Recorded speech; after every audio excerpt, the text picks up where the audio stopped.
So I have a set of friends who are much more serious in investing in terms of the amount of money they invest, and also some of them do it professionally. And the butt of their jokes a lot of the times these days are about Robinhood investors. Essentially, they're talked about as a bunch of hooligans who have taken the concept of investing out of the stock market. And a lot of the sentiment is driven by the fact that the stock market has become super, super optimistic. They don't seem to make sense. Good news shouldn't be driving the stock that much higher, and yet it is. Bad news shouldn't be tanking the stock that much harder, and yet it is, right? And everyone is looking for a reason, looking for a blame. Of course, inflation is one of them.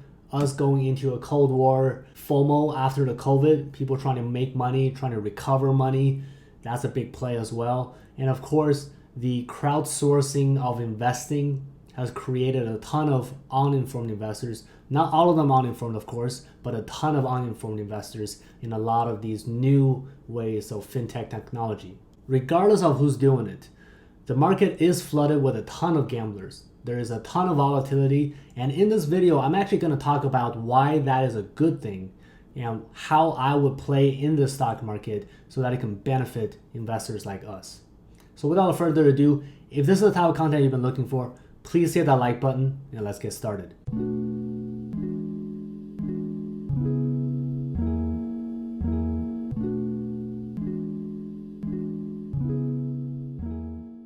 Generally speaking, uninformed investing is very, very dangerous because you're basically chasing investments by news. And many times when you invest when the news is already out, the price is already built into the stock. So by the time you buy in, you're basically creating that gravy on top of what the stock should be worth, which means that you're buying in a very, very risky territory where informed investors are going to start taking money out. And so you are much more likely to be holding the bag, an empty bag. Now, uninformed investors is the reason why I created the stock channel, because I used to be an uninformed investor.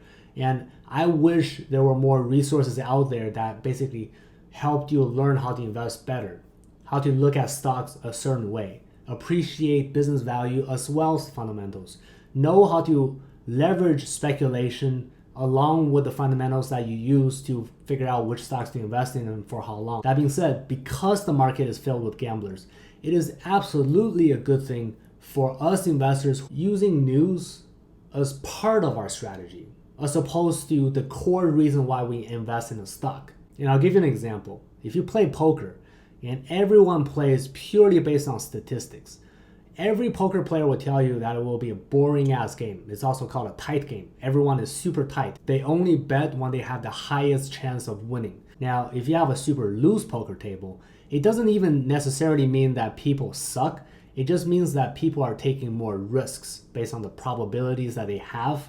And they're also playing with the emotions of how everyone else is investing or betting in this case. If that happens, then the volatility of the poker table, the amount of bets involved and how much they're betting, will change dramatically.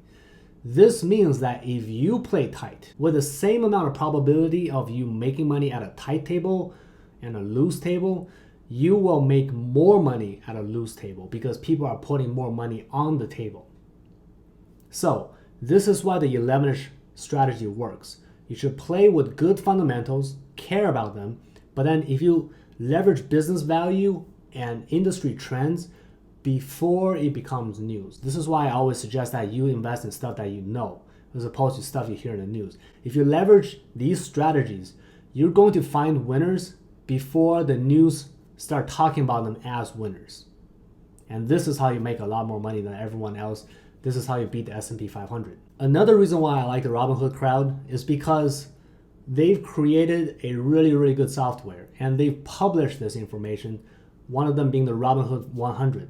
You can see exactly what the top 100 stocks are being looked at and what the sentiments are.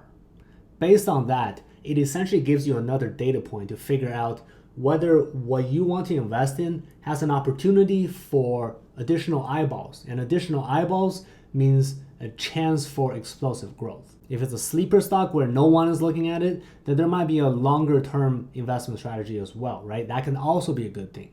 But again, this is a data point that is super powerful.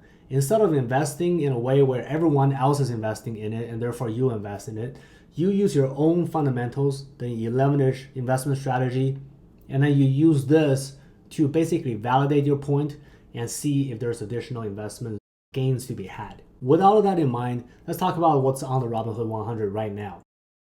I basically invest in 3 different strategies, 3 different buckets. I have the long-term investments where I tend to hold for longer than a year, unless for extraordinary circumstances. I have the swing investments, which are essentially swung traded on a quarterly basis. And lastly, I have a relatively small speculation bucket where I'm trading more on a weekly basis. More specifically, I usually trade 2-3 weeks before the earnings. I might hold through the earnings or sell before the earnings, and that's kind of my speculation strategy right there. For the sake of the length of this video, I'm going to keep everything nice and terse, so I'm not going to talk too deeply on why I made these picks in this specific video, but feel free to ask me so that I can either answer them in the comments or perhaps create follow-up videos. This is also to demonstrate to you that the Robinhood 100 has plenty of good picks. It's just all about perspective, all about timing and how to select your stocks. Okay, now for the long-term investments, I have Amazon, which many people have talked about, not only because it's a digital e-commerce powerhouse, but because most likely they're going to be leveraged to help distribute vaccines. And that is a very powerful play because they have the logistics to do it, and that has to happen. So Amazon's an interesting long-term pick. Microsoft, the remote business, work productivity, sexy as fajita. In this circumstance, they are a winner for sure. PayPal, people are avoiding handling money, in a physical way. So any form of digital payment is doing well for a very good reason. Walmart, basically supply that you need. And especially when people are tightening up their belts, Walmart is a great bet. For the swing trades, I have Zoom. That is my number 1 pick right now. And I'm going to put out a video later about Zoom because their earnings are coming up. Netflix, obviously, I rather prefer to swing trade on Netflix just because there's a general sentiment within the serious investors community that basically says that when they're about to put out a good show, when they're about to put out a new season of a good show, that stock's going to go up for that quarter. So this is why I would swing trade on Netflix as opposed to holding on to it. Zynga and GLUU, I talked about it in one of my videos. They are very much interesting in the COVID era. I think they're doing very well, but being undervalued right now, and it's only a matter of time before they become bigger. There are some challenges that they have to overcome, but I think they're a good swing trading opportunity because of the fact that we're all locked up and we want something to do. Lastly, in the swing bucket, I have Slack. Slack helps businesses communicate better. This also goes back into this whole remote work environment thing. Me working in the Silicon Valley, you rarely hear a company that does not use Slack. And so I think Slack, even though in a way it's kind of a boring ass business, it's absolutely essential and they're doing a great job at it. The engagement, the type of features they're building on top of it, everything makes a lot of sense, and therefore I will swing trade that stock like crazy. On the speculation side, Nikola is one of my top picks. Now, full disclosure, I am not invested in Nikola, but I think that this is a really interesting speculation trade because of the amount of contract and prospects that they have lined up.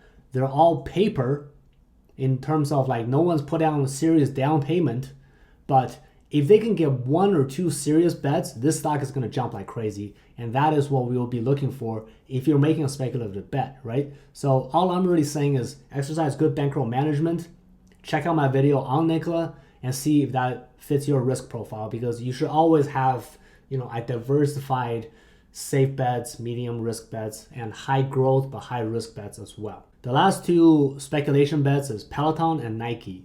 I think Nike is going to make a comeback. I think that they're going to change their marketing strategy, and especially when sports is coming back, I think they're going to be an interesting bet for speculation. And then lastly, Peloton is just a brand I love. I think there are definitely unknowns in this territory where a lot of bigger players are coming in, so it makes them a little bit riskier than I like. So that's why I wouldn't put them in the swing bucket. But great brand, great leadership, great growth so far, especially when they just IPO'd, and therefore I think you should take another look at them. Check out my video on them. Now that you have an idea of what I'm looking at, let me know what you're looking at. Do you look at the Robinhood 100? How do you evaluate stocks? Please leave a comment so we can open a dialogue, because I would love to hear back from you. Similarly, if you're interested in the 11ish investment strategy, take a look at my past videos. And if you have anything specific that you're curious about, please hit that subscribe button and then leave a comment and let me know what you want to talk about in terms of a specific ticker or a specific strategy. I will constantly be putting out new content because, again, this is the whole reason why I created this collective. This is something that I didn't have as a past. Now that I've managed to reach my own financial freedom, I want to grow a community so that we can all make money together. Share this video around if you think that this video was helpful. Oh, and the last thing I want to point out is that because there are more volatility in the market, there is this additional gain that is really juicy, but also this additional risk if things go wrong. So my personal recommendation is that there is enough reward, enough gain to be had as is. And therefore, I highly recommend that you do not do option trading right now. All right, everyone. Thanks for watching. If you found this video helpful, please share it around. Help us grow the 11ish collective as you are now a part of it.